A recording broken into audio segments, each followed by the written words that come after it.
Hi, everybody. My name is Ana Diaz Hernandez, and I am here from the investment team at the KPOR Capital. I also run a fellowship at the KPOR Center that aims to get more Latinos, African Americans, and Native Americans into tech. So with that lens, what we really care about is how to increase the educational pathways, educational opportunities, opportunities for employment in the tech sector, and to increase entrepreneurship. So that's why I'm so excited to be helping out with this panel today and for you guys to help kind of facilitate the conversation with these three incredible ladies. So brief intro, we have Reina, Del, and Estefania. And I would love for you guys to tell us a little bit about your background, where you're from, and what you're up to right now. Okay. Should I start? Yeah. Cool. Well, originally I'm from Nicaraguan descent. I'm a military brat that was exiled out of my country because of my father's involvement in the military. And so we came here in the 80s, and I was raised in the East Bay, was raised with the privilege of having an awesome support network in my family who worked 3 jobs to put me, my brother, and my sister through private schools so that we could move up that social mobile ladder that is, or was the American dream. I grew up with my dad telling me that, I had some strikes against me because I was a woman, I was Latina, and I was an immigrant. So that gave me a little perspective in life to do what Mr. Yi was talking about, to stand out, work hard to make yourself noticed, because you won't be noticed. Thank you. My name is Del Medina, and I have an unusual background. My family's originally from Barranquilla, Colombia, and I was born in New York City, but when I was less than a year old, I went back to Barranquilla, and I spent most of my childhood going back and forth. So I'm neither first generation in some places, and I'm an immigrant in some other ways. I learned English at the age of 5. But I've always had a passion for tech. I was the only girl in my computer club at school in 4th grade and 5th grade at Alvarado Elementary here in San Francisco. I learned BASIC back in the day. I learned HTML. I worked at a BBS service. So I've always been really interested in tech, but I never considered myself a tech person. And I've just recently realized, that was probably not a good idea. And so one of the things that I've struggled with is not only being the only woman in a lot of tech spaces, obviously being the only Latina or person of color many times, but the fact that I really just gravitated towards technology and really enjoying it, but not considering myself the tech person because there's always somebody else who could code, who could IT, who could do something else. So that's kind of a little bit about me.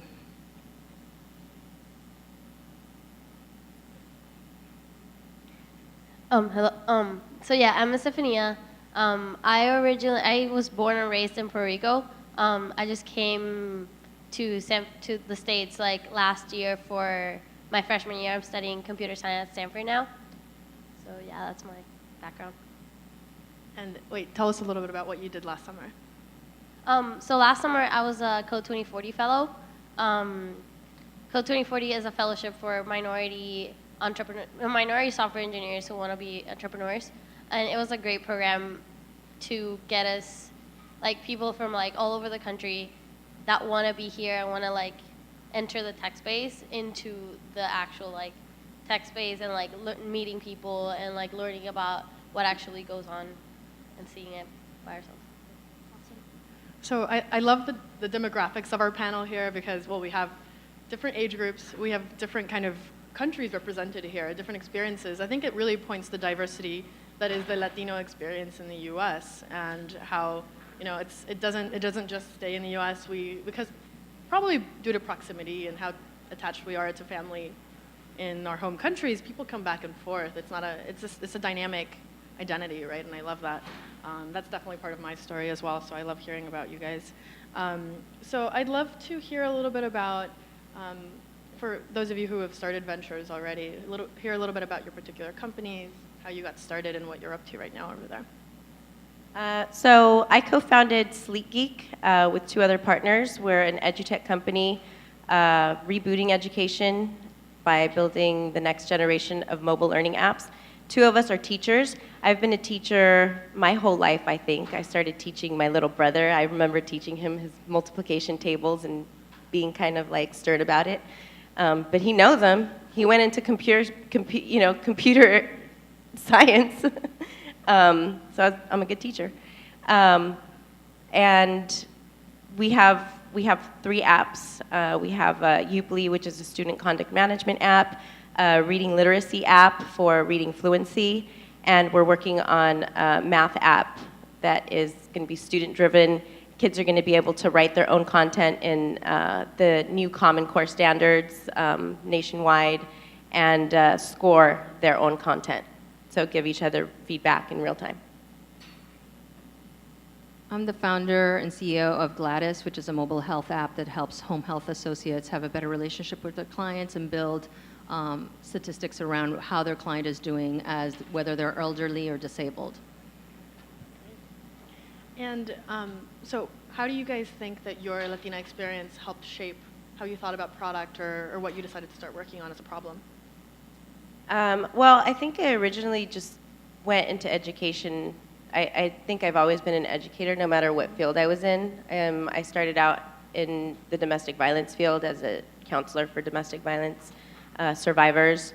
I also was in real estate because my parents ended up owning a brokerage, but I ended up heading the first-time home buyer workshop seminars and leading the financial literacy seminars for people. So I've always been an educator, and I think I kind of think of myself that way because I grew up with the idea that education was going to be what propelled people into upward mobility, which ironically, as I've matured and gotten into my age, it's not necessarily the truth anymore. It's not necessarily the reality that we live in anymore. So what I do tell my students as a Latina, because most of my students are Latinos, 65% of my students are Latinos from Mexico or all over Central America, is that you're not necessarily working towards that American dream to make a whole bunch of money. You're working towards leadership. You're working towards wanting to build a just society. I kind of struggle with the fact, I don't know about you guys, but I struggle with being an entrepreneur. So I love social entrepreneurship, but the idea of entrepreneurship and how it feeds more into capitalism and what's horrible about capitalism and how capitalism's been horrible to our countries of origin, and how that also has impacted my students. I don't want to get on my soapbox, but I'm on it. But that's why I'm in education, is because I want to raise consciousness. I don't want my kids to just, be an engineer or learn computer programming because it's cool. No, it's because you need to be a leader in what is up and coming in the world, and you need to be a leader that's aware about how these tools can be used for you and for your community, or against you and against your community. So that's what brings me here. Wow, it's kind of hard to follow that up. I think that you brought up something interesting, is that on this stage we've heard a lot about follow your passion, and that investors are looking for that passion, and that word being thrown around very kind of cavalierly, and I think that one of the reasons it doesn't connect with me sometimes is because the stereotypes that are associated with Latinas always use the word passion in the wrong context. I thought of my app because my aunt has Parkinson's, and it's been a struggle. And she was an amazing woman. She was an engineer. She was often the only woman in a room, and she would talk to me a lot about that and how difficult it was for her. And being the only Latina and having a thick accent and how hard she worked. And so that's what drives me. Thanks, Del. Thank both of you. That's awesome. Estefania, why don't you tell us a little bit about how it was for you working at Facebook, and how many Latinos you knew at Facebook, and whether that was something that impacted how you worked? So for me, it's weird because I grew up, and in my classroom, 99% of the people were from Puerto Rico, from the same area. So diversity and diversity being a problem is something completely new to me. So being on Facebook, I was going into it and I like didn't really believe that diversity was a problem. Like in my mind, like it just didn't click. But it did after the summer, right? And like the biggest thing was just like not about how many people they are, how many like Latinas they are, or where they are, or whatever. It's like about the assumptions, right? So like if I'm like I thought I'm a computer science major from Stanford, the assumption is gonna be that like I'm good at what I'm doing, but the assumption is otherwise, right? Like for a lot of people, the assumption is like, oh, you're Latina, you probably know less than like this other guy who took like the same classes as you are, but like he's white, right? So it was like, I mean, it's obviously like a big company, and there's like a lot of different perspectives. Like there's a lot of people that are very supportive of women and of like Hispanic people, and the numbers aren't like that bad as in other companies because they're growing and they're like they have that in mind. But for me, it was like just like the shock of like how different people have different assumptions about you. So something that I've heard a little bit in all of you guys has been stories of people who've influenced you. I'd love to hear about one particular mentor that has helped you get where you are now. Well, other than my grandma right now, my grandma comes to mind because my grandma would talk to me about anything and everything, right? She was the one that talked to me about the birds and the bees when I did not want to hear about it. But she was the one that was very honest with me. You know, my mom and my dad got on their soapboxes too, and they taught me about feminism and, you know, yada, yada, yada. But my grandma was the one that would really look at me in the eye and would really, you know, kind of tell me, mija, I saw what you did back there, and that wasn't cool, you know. But she did it with love, and she did it with patience, and, you know, she gave me the evil eye sometimes, though, too, which helped. But I think right now, that's the mentor that stands out the most, just because I think that I think Mr., who was it, Jorge mentioned, you know, not only collecting those business cards, but also nurturing those relationships. And those are the kinds of relationships, right, that I think I'm interested in nurturing is the honest relationships where we're going to support each other. I love the saying that constructive criticism is an act of love, because I need that constructive criticism. I'm a teacher, so I'm always trying to give people constructive criticism, and if they don't trust me, if they don't feel the love, they're not going to hear it. So that's my grandma taught me how to be that kind of mentor, thank God. It's funny because I wasn't going to mention my grandmother's, but now that you mention it, I mean, part of this last year and a half of me coming back to tech, because I'm a former dot-commer that got really burnt out. I was a DBA, and while I was in charge of taking care of the financials for a very large corporation, they was also expecting me to get things like lunch. And I wasn't seeing myself on a trajectory that I wanted to be, and I would see male colleagues be able to jump over hoops that I wasn't jumping over. And I just got really frustrated, and I said, screw this, I'm out of here. And so I worked in nonprofit management for a really long time, and I decided to come back because I have this project that I could not leave. I mean, I tried leaving. There's been many a times I'm like, I don't want to do this anymore, but I keep on finding myself, and doors keep on being opened. And so it's made me think about, like, why do I have this drive? Where do I get this? And the reality is, like, I had both my grandmothers were independent businesswomen, but that's not the way the story is told. You know, I had a grandmother that would go door to door selling shoes because that was the way that she fed her 7 kids. You know, I had a grandmother that started a little preschool to help some of the moms out because she also had financial problems at home. And that these women were like, we're not just depending upon our men to bring home bacon, we're gonna bring our own bacon home. And that's a strong, important narrative. So that when you talk about entrepreneurship within our communities, I often find myself having like, oh, Latinos are not entrepreneurs. Of course we are. We've always been. I mean, we come from countries that have been financially unstable time and time again, where the idea of having a paycheck every 15 days is, you know, a luxury, and that we've had to make on our own consistently. So it's not a new idea, and it's not that we're not good at using tools or finding new tools. So definitely that. But I would have to say that I'm going to give a shout out to the Martinez brothers. because they've been great mentors in this process. I was not planning on pitching yesterday. He asked me, Eduardo and Jesse in particular said, you have to pitch. And I said, I'm not ready. I'm just not ready. And he said, you're going to do it. Here's the time. I already know that you've been working on your deck and you're just going to show up and do what you do. And I'm really thankful that they pushed me to do it.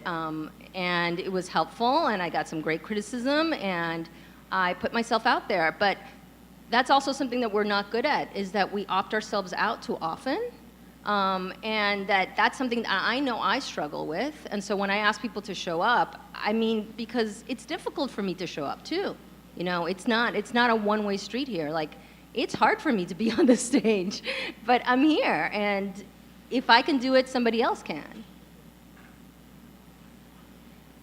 So, in terms of my mentors, I have to say, I'm like thinking of like two different things right now.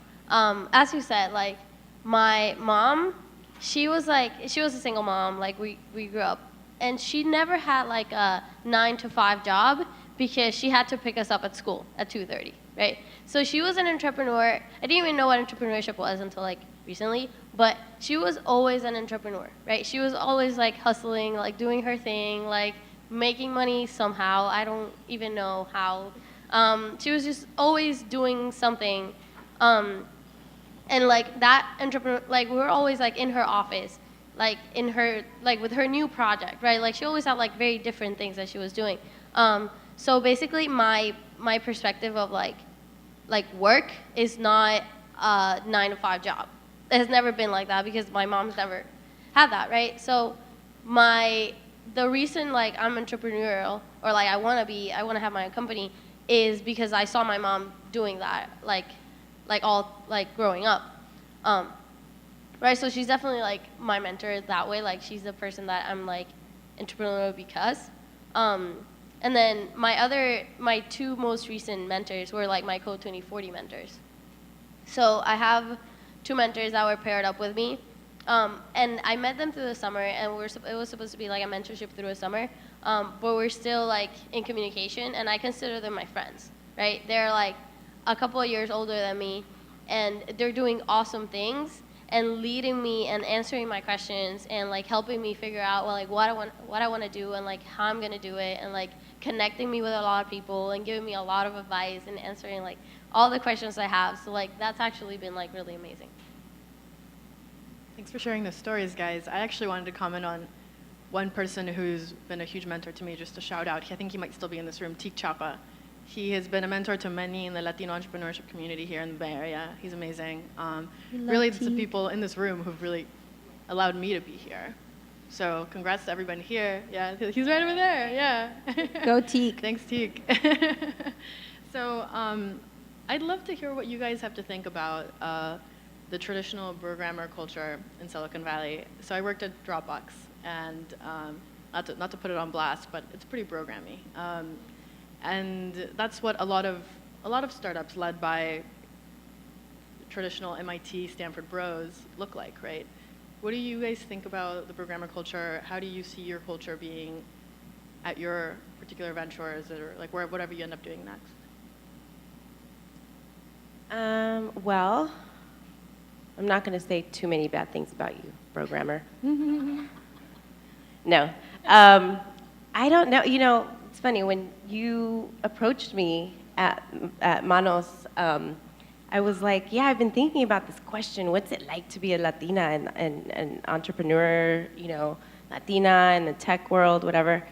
And I thought, oh yeah, that's true. I'm Latina, huh? I'm a girl.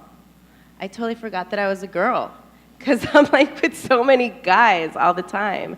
And so I'm always expecting to be the only girl. And by this point, I mean, you know, I even have two of my own boys.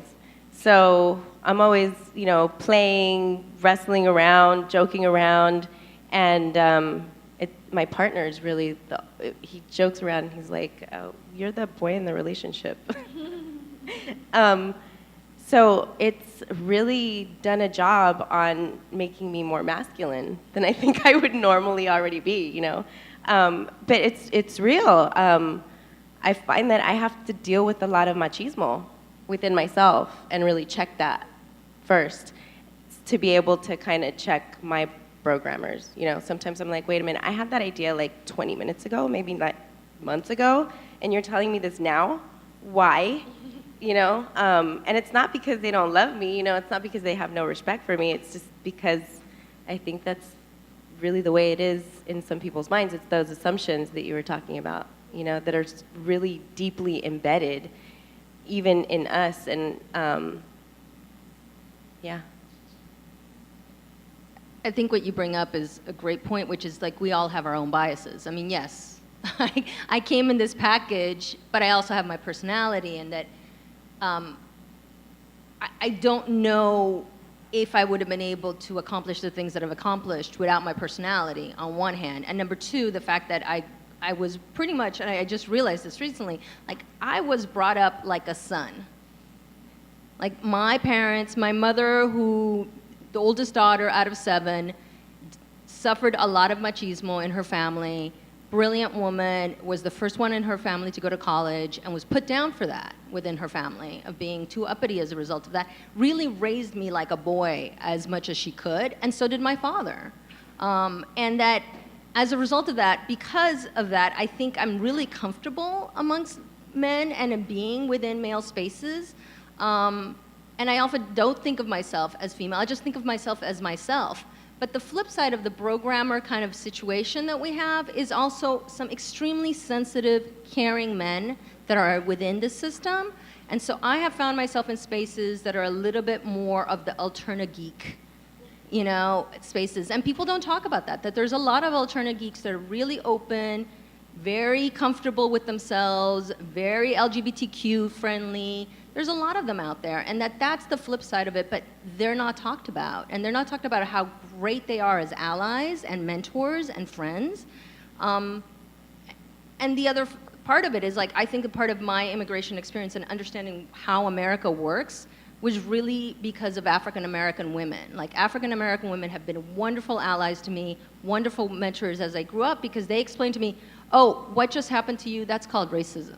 Because I'd be like, why did they treat me like that? Like, why did they do that? I had such a great idea, and I came up, and I did blah, blah, blah, and people would be like, oh, no, we don't want you. And I would take it so personally. I'm like, oh, why? I guess I'm not good enough. And then they'd be like, no, honey, they're just not ready to hear that from you. Like, that, your package and what you're saying don't go hand in hand in a lot of times. And so I don't tend to hang with the programmers, because that's just not my crowd, and that's just not my deal. I know it exists. I run into them at restaurants and bars in the city all the time. I think we all do. But I think that there's a lot of other alternatives out there in terms of this culture of tech and entrepreneurship that I'd rather hang out with. So, it's weird because I feel like I'm a bro. Like, I consider myself like one of the bros. Like, my group of friends is 5 other CS guys. Like, 5 other CS majors are guys, right? And like, I mean, they're the people who I hang out with. And I feel like the hardest thing about it is like convincing them and myself. Like, when we're talking about internships and jobs and opportunities and networking and like all these like things, it's convincing myself and them that I'm as good as them. I'm not here because I'm Latina, right? Like, I didn't get Facebook before them because I'm Latina. Like, I got it because I applied, and I did it. Like, it's the same interviews, it's the same process. And like, sometimes like, it's hard for them to understand that, and for me to like keep it in my mind, right? Like, we were having a conversation the other day about the Google sophomore program versus the Google, like the actual internship. And I was telling them, like, apply to the actual internship. Like, you guys are good enough to apply to the actual internship. Like if I got it, you can get it, right?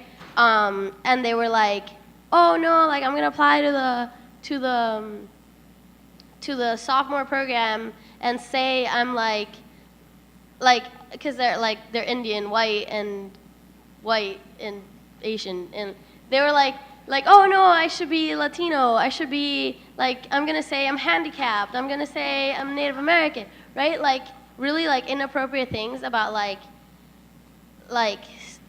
the bias.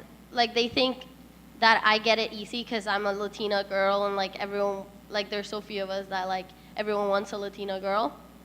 So I feel like that culture and that like assumption, like they believe this, like they believe that this is true, that like the opportunities are super biased and like we get it so easy, right? Because I mean, we get a lot of emails about scholarships for Latinos, right? We get a lot of emails about like programs, like Code 2040 is a program for Black and Latinos, right? So like being in school and hearing about all these programs, like they think that they like it's easier for me, right? So yeah, I mean that's like I'm a bro, but like that's the problem like that I see with that. Yeah, I started kidding around with my co-founders that I was their token Latina, and they should put me on a coin.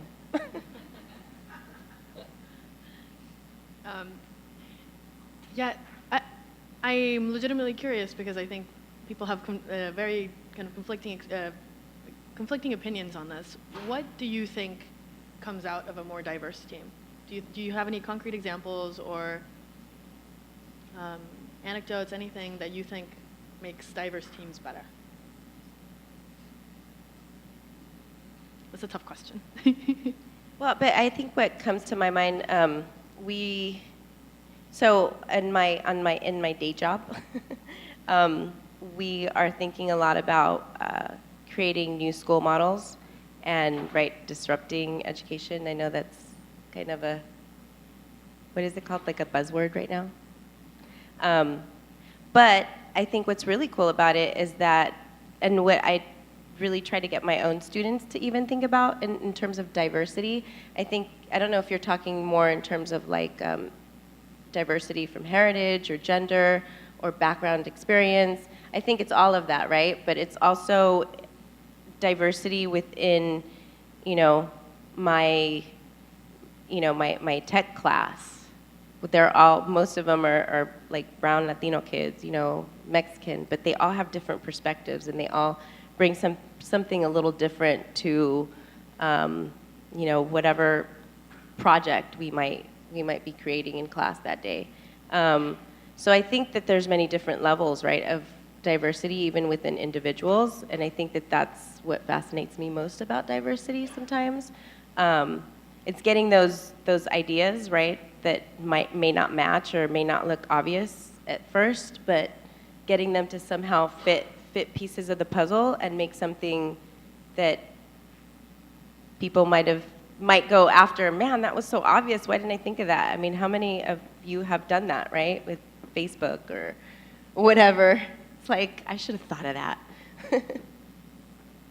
I mean, I think when we're talking about in this space and what we're trying to do and we're trying to build, the reality is that we're building tools for people to use, right?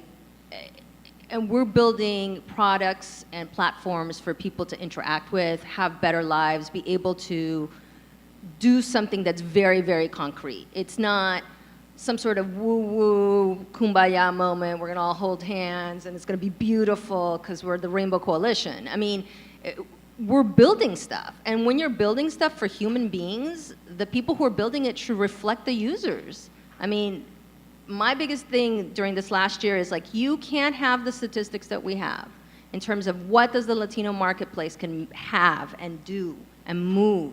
And you can't have people like Verizon and T-Mobile selling phones to our community and our products can't be on those phones. I mean, there is no way. We can't just be passive consumers. We have to be proactive creators. And that's the reality. Is that I'm probably able to build something that's going to intersect with somebody else's lives in a very specific way because I understand their cultural baggage and background and love and whatever in a way that somebody else couldn't. I mean, that's just reality. And so that when you have a diverse team, I mean, my developer is Swedish. My medical advisor is 6th generation Californian. Think about that, 6 generations Californian.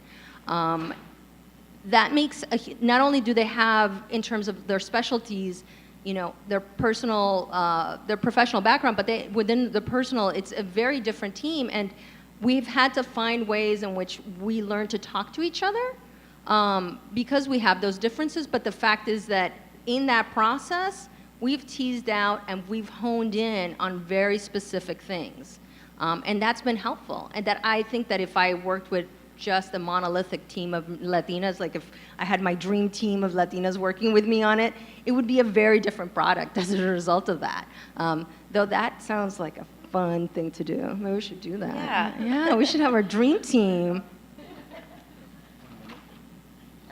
So for me, the thing I think is that in my experience, like in projects, like the projects that have just worked the smoothest are the ones that have been diverse.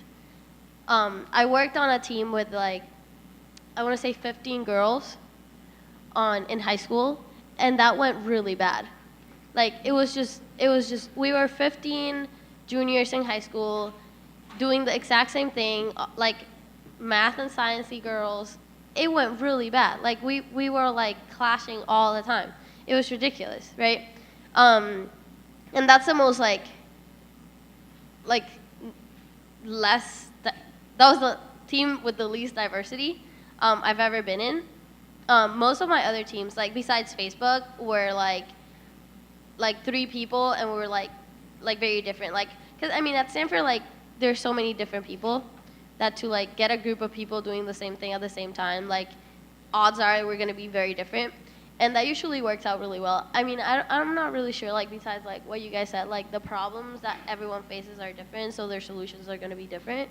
But in terms of, the harmony of, how the project comes to be, I just think it's easier to when there's, different perspectives, rather than when there's, 2 people that can, take sides on each other, right? Like, if there's, 2-on-1, that works, worse than if there's 3 different people, right? That's just. Well, it looks like we're out of time, but thank you guys so much for sharing your experiences. Learned a ton, and look forward to meeting all of you guys for the rest of the time here. Thank you for having us. Thank you.